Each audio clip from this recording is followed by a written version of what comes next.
네, 오늘 성경 말씀 보시겠습니다. 이사야서 6장 11절부터 13절까지 말씀입니다. 내가 이르되 주여 어느 때까지니까 하였더니 주께서 대답하시되 성읍들은 황폐하여 주민이 없으며 가옥들에는 사람이 없고 이 토지는 황폐하게 되며 여호와께서 사람들을 멀리 옮기셔서 이 땅 가운데 황폐한 곳이 많을 때까지니라. 그 중에 10분의 1이 아직 남아 있을지라도 이것도 황폐하게 될 것이나 밤나무와 상수리 나무가 배임을 당하여도 그 구루터기는 남아 있는 것 같이 거룩한 씨가 이 땅에 구루터기니라 하시더라. 아멘. 네, 오늘 구루터기 이런 제목으로 하나님 말씀 증거하겠습니다. 오늘 성경 말씀은 이사야 선지자가 질문하고 하나님께서 답변하시는 그런 형식으로 되어 있습니다. 그 내용은 하나님의 심판과 재앙이 어느 정도까지, 어느 수위까지 남왕국 유다 백성들에게 임하게 되느냐, 예, 즉 구약교회에게 하나님의 심판이 어느 정도까지 임하게 될 것인가, 이렇게 예언하는 내용입니다. 몇 가지 교훈으로 은혜를 나누고자 합니다. 성도는 불신자를 향해서 국률의 마음을 가져야 한다는 것입니다. 성도는 불신자를 향해서 국률의 마음을 가져야 합니다. 11절 전반부에서 교훈합니다. 11절에서 이사야는 이렇게 질문합니다. 내가 이르되 주여 어느 때까지니까 하였더니 이전 본문에서 이사야는 선지자로서 소명을 받습니다. 하지만 선지자 받은 내용이 무엇입니까? 긍정적이고 희망적인 내용이 아니라 백성들이 회개하지 않을 것이고 영적인 고집과 영적인 무지를 부리게 될 것이다. 이런 계시를 받습니다. 매우 비관적이고 부정적인 미래의 전망을 들은 것입니다. 그러자 선지자는 하나님께 죄송한 마음을 가지면서 이 백성들이 이 구약교회가 이 영적인 고집과 이 무지를 보이게 될 이 구약교회가 언제까지 그런 타락한 태도와 심령을 가지게 될지 질문한 것입니다. 언제까지 주님의 말씀을 들어도 깨닫지 못하고 주님의 계시를 봐도 알지 못하고 그 기간이 어느 정도 될지 질문한 것입니다. 그래서 선지자는 주여 어느 때까지니까? 라고 질문한 것입니다. 선지자는 마땅히 신실하고 담대하게 하나님의 말씀을 전해야 할 사명감이 있습니다. 회개하지 않는 백성들이 당하게 될 하나님의 심판과 채찍을 선포해야 합니다. 하지만 회개하지 않고 매를 맞게 되는 하나님의 심판을 자초하게 되는 백성들을 향해서는 한편으로는 불쌍히 여기는 마음을 가져야 합니다. 그래서 주여 어느 때까지니까 주여 언제까지 그들이 어, 회개하지 않고 저렇게 버티게 되겠습니까? 주여 언제 그들이 회복이 되겠습니까? 라고 질문하는 것입니다. 예전에 그 동남아시아에서 쓰나미 발생해서 많은 사람들이 그 죽은 사건이 있었습니다. 또 일본에서 지진이 나기도 하고 중국에서 지진이 나고 많은 사람들이 죽은 사건들이 있었습니다. 그럴 때마다 교회에서 특히 뭐 어느 대형교회 목사님들이 태풍이 나고 지진이 난 지역들 보니까 우상 숭배가 가득한 지역이기 때문에 하나님께서 심판하신 것이다. 태풍과 지진으로 하나님께서 심판하신 것이다. 이런 논조로 설교했습니다. 그게 신문에 나오고 사람들이 많이 안 믿는 사람들이 그 비난하는 거죠. 물론 이 세상에서 발생하는 사건 사고가 하나님의 주권과 섭리 밖에서 발생하는 것은 없습니다. 자연 재해와 전쟁 등은 하나님의 심판이고 재앙의 한 방편입니다. 그러나 많은 사람들이 죽어서 슬픔에 빠진 그 나라와 사람들에게 교회가 제일 먼저 해주어야 할 말은 위로와 슬픔을 나누는 것이어야 합니다. 우는 자들과 함께 울라고 하지 않았습니까? 어느 불신자의 장례식장이 있다고 합시다. 그럼 신자들이 그 장례식장 찾아가서 당신 가족이 죽은 원인은 그가 하나님 믿지 않고 우상 숭배했으니까 하나님께서 심판을 하신 것이요 라고 말해야 합니까? 아니면 먼저 슬픔을 위로하는 것이 먼저입니까? 후자가 인지상정입니다. 물론 모든 죽음은 하나님의 심판이 맞습니다. 우리가 복음 진리대로 말하면서도 한편으로는 불쌍히 여기면서 주여 언제까지입니까? 어느 때까지입니까? 주여 불쌍히 여기소서 그들이 다시 살 수 있는 방법이 없을까요? 라고 해야 합니다. 말씀을 전하면서도 잠언 24장 17절 보면 네 원수가 넘어질 때 즐거워하지 말며 그가 엎드러질 때 마음에 기뻐하지 말라고 했습니다. 즉 성도들은 원수가 넘어질 때 쌤통이다, 꼴 좋다, 꽃이다 이런 심보를 가지라는 게 아니라 그 사람이 주님을 알았다면 살 수 있었을 텐데 이런 불쌍히 여기는 마음, 민망히 여기는 마음이 있어야 할 줄 믿습니다. 우리 또한 우리 자신이 하나님의 은혜가 아니었으면 살 수 없는 자들이었기 때문에 그런 것입니다. 사랑하는 성도 여러분, 긍휼의 마음을 가질 수 있길 바랍니다. 두 번째 교훈은 성도들의 인생의 주인은 하나님이시라는 겁니다. 성도들의 인생의 주인은 하나님이시라는 것입니다. 11절 후반절부터 12절에서 교훈합니다. 선지자가 주의 어느 때까지입니까? 언제 회복이 되겠습니까? 언제 유대인들이 회개하겠습니까? 라고 질문해 11절, 12절에서 답변하시죠. 주께서 대답하시되 성읍들은 황폐하여 주민이 없으며 가옥들에는 사람이 없고 이 토지는 황폐하게 되며 여호와께서 사람들을 멀리 옮기셔서 이 땅 가운데 황폐한 곳이 많을 때까지니라. 11절, 12절 요약하면 다 망하기까지입니다. 그들이 다 사라지고 멸절되기까지입니다. 언제까지 그들이 고집을 부리고 영적인 교만과 무지로 살겠습니까? 언제 그들이 회개할까요? 이러한 질문에 하나님께서 답변하시기를 그들이 하나님 외의 주인 삼은 하나님 외에 의지하는 것들이 무너지기까지다. 다 무너지기까지다. 이런 답변을 들은 것입니다. 자, 11절 보시면 성읍들은 황폐하여 도시와 마을들이 이방 나라의 군대의 공격으로 불타고 황폐하게 될 것을 말씀하는 거죠. 주민이 없으며 가옥들에는 사람이 없고 대부분의 백성들이 이방 나라의 군대에게 죽임을 당하여서 주민이 없어요.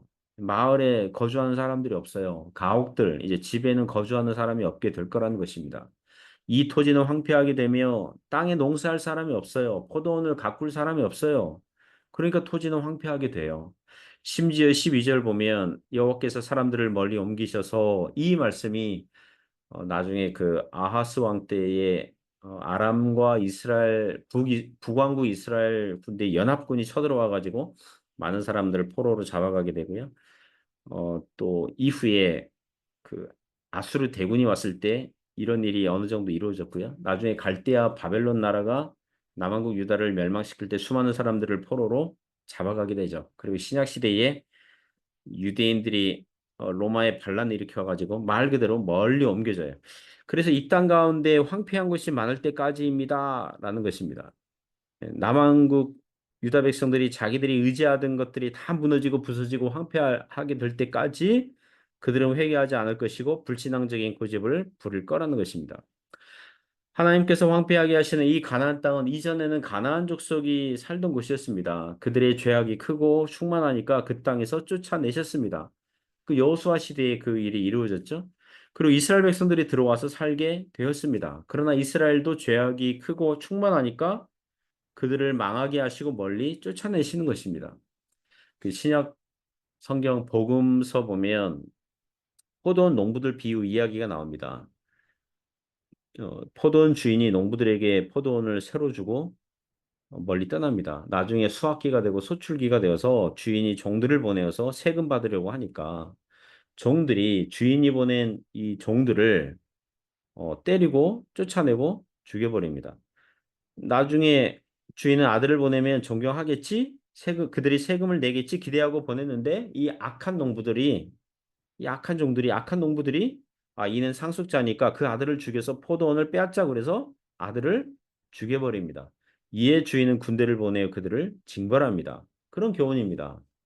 그 비유, 그 말씀이 주는 교훈은 뭐냐면 우리가 사는 인생은 주께서 줄로 재어준 구역인데 우리 것이 아니라 우리가 세금을 내야 할 영역이라는 것입니다.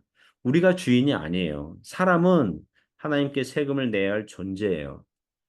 사람은 하나님 앞에서 어떻게 살았는지 하나님으로부터 인터뷰 받게 될 날이 옵니다. 그러므로 하나님께 드려지는 내 인생 사시기 바랍니다.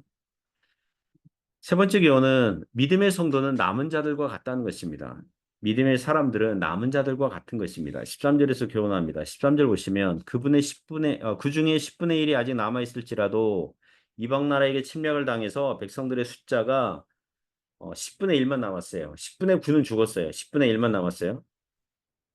그렇게 되더라도 이것도 황폐하게 될 것이나, 즉 10분의 1조차 더 안 남는다는 거예요. 수치로 표현하면 92%, 93%, 94%, 95%, 96%, 97%가 다 황폐하게 된 거예요. 고작 10%도 안 남았어요. 10%도 안 남았어요. 문자 그대로 거의 남아있지 않은 상태가 될 것이에요. 그런데 놀랍게도 그 다음은 소망의 말씀입니다. 밤나무와 상수리 나무가 배임을 당하여도 그 구루터기는 남아있는 것 같이 거룩한 씨가 이 땅에 구루터기니라 하시더라. 여기 밤나무와 상수리 나무 얘기하는데요. 그 밤나무와 상수리 나무가 다 잘리고 그 밑둥만 남아 있을지라도 구루터기만 간신히 남았어도 그 나무 성질 자체가 그 밑둥에서 그 구루터기에서 줄기가 생기고 꽃을 피운다 그럽니다. 이 나무들을 예로 든 것이 다 이유가 있습니다. 밤나무와 상수리 나무를 벤다면 그 밑둥이 남는 것처럼 이 구루터기가 남는 것처럼 거룩한 씨가 이 땅의 구루터기니라. 이 거룩한 씨. 이 성경학자들마다 이 회개하게 되는 구약 백성들이다. 이렇게 해석하는 분들이 있고 신약 시대에 오실 메시아 그리스도다. 이렇게 예언하는 분들이 있습니다. 그 메시아 예언을 염두에 둔 이제 회개하게 되는 구약 백성들, 회개하는 남은 자들 이렇게 보면 되겠습니다. 누군가 회개하고 믿음으로 하나님께 돌아왔다면 그것은 우리 주님의 은혜 안에서 된 것이니 그리스도 안에서 죄인이 회개하였다고 보는 것입니다. 간혹 유튜브에서 제가 그 한국에서 교회 세미나 같은 것들을 이제 볼 때가 있거든요. 한국에서 열린 교회 진단 세미나. 예. 오늘날 교회는 어떻게 해야 되느냐? 젊은 세대가 떠나는 교회 시대에 어떻게 해야 되느냐? 뭐 이런 거. 주일학교 없는 교회들이 많고 교회에서 청년 세대들이 떠난다 그러고 그래서 대부분 진단이 한국 교회는 미래가 없다. 뭐 이렇게 진단하거든요. 교회를 떠나는 가난한 성도들 많다고 그러잖아요. 가난 거꾸로 하면 안 나가잖아요. 신앙은 있지만 교회를 다니지 않는 사람들이 수십만에서 수백만 명까지 통계를 잡는 것을 봅니다. 마치 한국 교회는 간신히 나무 밑둥만 남은 것 같은 느낌을 이제 주는 거죠. 그러나 하나님의 주권과 섭리 안에서 밑둥만 남았더라도 구루터기만 남았더라도 다 사라져버릴 것 같은 환경과 처지 속에서라도 거기에서부터 하나님께서 꽃을 피우시는 것입니다. 구약 시대에 이새의 줄기에서 한 싹이 나며 그 뿌리에서 한 가지가 나서 결실하게 될 것이라는 이 메시아 예언이 신약 시대에 와서 그리스도께서 오심으로 꽃을 피운 것처럼 교회의 머리 대신 그리스도께서 밑둥만 남은 것 같은 환경에서도 구루터기만 남은 처지에서도 얼마든지 거기에서 다시 시작하시고 하늘의 별들처럼 바다의 모래처럼 하나님께 돌아오는 자들을 많게 하실 거라는 것입니다. 신약 시대에 보면 유대인들이 예수님을 거절하잖아요. 유대인들이 불신앙을 보이니까 어떤 결과가 생깁니까? 이방인의 충만한 수가 주님께 돌아온 줄 믿습니다. 오늘날에도 우리 하나님께서 남은 자들을 남겨두시는 줄 믿습니다. 그저께 주일에는 그 김재현 장로님 권유로 한마음 축구단에 있는 형제님들 세 분이 그 교회를 방문한 걸 봤습니다. 그들이 그 장로님이 권면하니까 장로님의 체면도 세워주고 또 인간관계상 예의상 한번 참석을 했다 뭐 이런 식으로 얘기를 하지만 그들 인생에서 어찌하든 복음을 듣게 하시는 것을 보는 것입니다. 하나님께서 오늘날에도 사람들에게 이 복음으로 마음의 문을 녹화하고 있는 것입니다. 그 주일 저녁에 이번 주말에 제주도 사촌 그 친척들이 한 여덟 명, 여덟 분 오시거든요. 제가 오시면 제가 교회로 데려가겠습니다. 말도 안 했는데 교회 말도 하지 않았는데 그분들이 먼저 이번 여행 스케줄에 이제 우리 교회 참석도 이제 스케줄에 이제 넣었다 이렇게 얘기하는 거예요. 헌금도 하겠다 뭐 이런 얘기 하더라고요. 제가 그런 얘기 들으면서 해외 이제 사촌이 이분들은 다 안 믿는데 지금 자기들이 방문하는 지역에 이 사촌이 목사니까 그 사촌 체면도 세워주고 뭐 그러면서 그래 예의상 교회에 참석해 주자 이런 마음이겠지만 하나님의 섭리가 무엇입니까? 복음을 듣게 하시는 거거든요.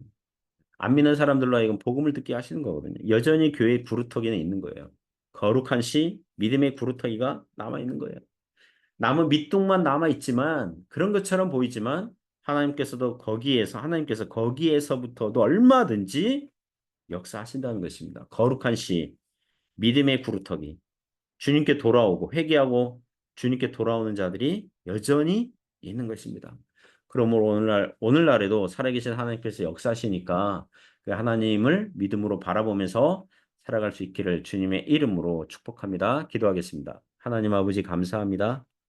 주님, 오늘날에도 하나님께서 역사하시는 줄 믿습니다. 우리가 믿지 않는 사람들을 향해서 불쌍히 여기는 마음, 한편으로는 담대하고 정직하게 신실하게 하나님의 말씀을 전하면서도 그들이 회개하여 돌아오기를 주여 어느 때까지입니까? 그들이 돌아오기를 원합니다. 주님 불쌍히 여기소서 하는 그런 심령 가지고 믿음으로 주님 앞에 나아가도록 붙잡아 주시옵소서. 오늘날에도 교회를 역사하시고 회개하여 주님께 돌아오는 자들로 계속해서 채워지도록 함께하여 주옵소서. 예수님 이름으로 기도드립니다. 아멘.